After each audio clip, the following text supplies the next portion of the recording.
What if I told you that hustle culture has a dark side? As someone who's dedicated their career to helping people optimize their lives, this is a topic that's near and dear to my heart. We proudly proclaim, "I'm so busy," as if it's a testament to our importance or value. But what if I told you that being busy can be a trap that prevents us from living the life we truly desire? There's a certain allure to being known as the go-getter, the person who's always accomplishing amazing things. Is it because we genuinely love what we do, or is it because we fear the alternative? What if you're doing everything the world asks of you, but still feel empty inside? It's in these moments that the dark side of hustle culture reveals itself. The crash can manifest in many forms: burnout, disillusionment, or even physical illness. It's the wake-up call that our bodies and minds send us when they've reached their breaking points. But instead of viewing this crash as a failure, we can see it as a necessary It's an opportunity to reevaluate our priorities, redefine our goals, and reclaim our lives from the clutches of hustle culture. But what happens when our identity becomes too closely tied to our productivity?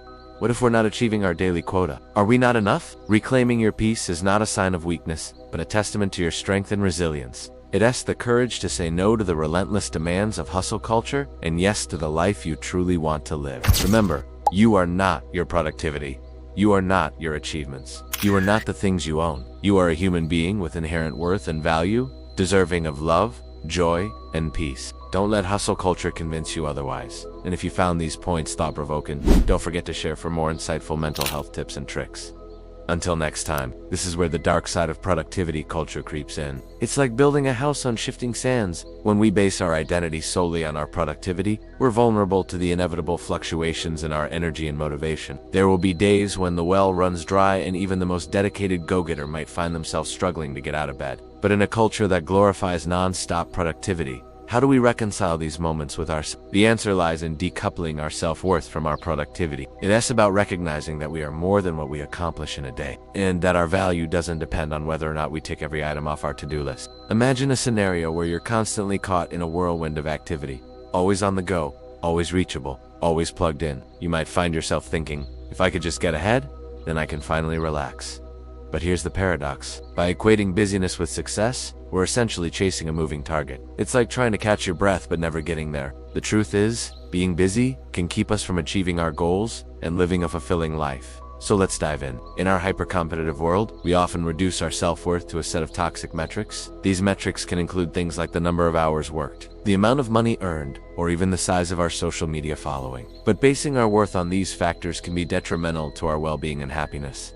Let me ask you a question. If your worth is tied to your productivity, what happens when you take a day off? Do you feel less worthy? You see, when we buy into the idea that our worth is defined by external factors, we set ourselves up for a constant chase that never truly satisfies. Instead of finding contentment, we're trapped in a cycle of always needing to do more, be more, and achieve more. This relentless pressure can lead to burnout, anxiety, and a diminished sense of self-worth. No one the hustle trap.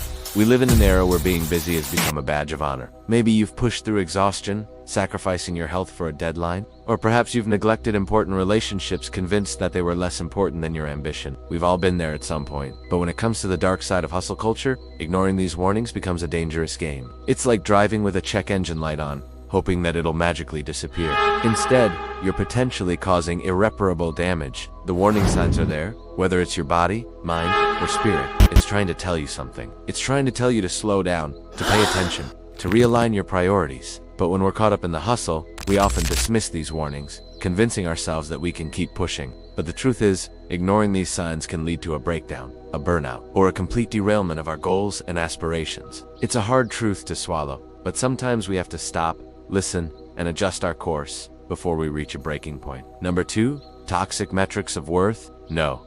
3, ignoring the warnings. Have you ever been so focused on achieving a goal that you've ignored warning signs along the way? No. 4, when productivity becomes identity. We often hear people define themselves by their productivity, especially in today's world. No, the crash. We've built our lives around hustle. But have you ever wondered why? And no.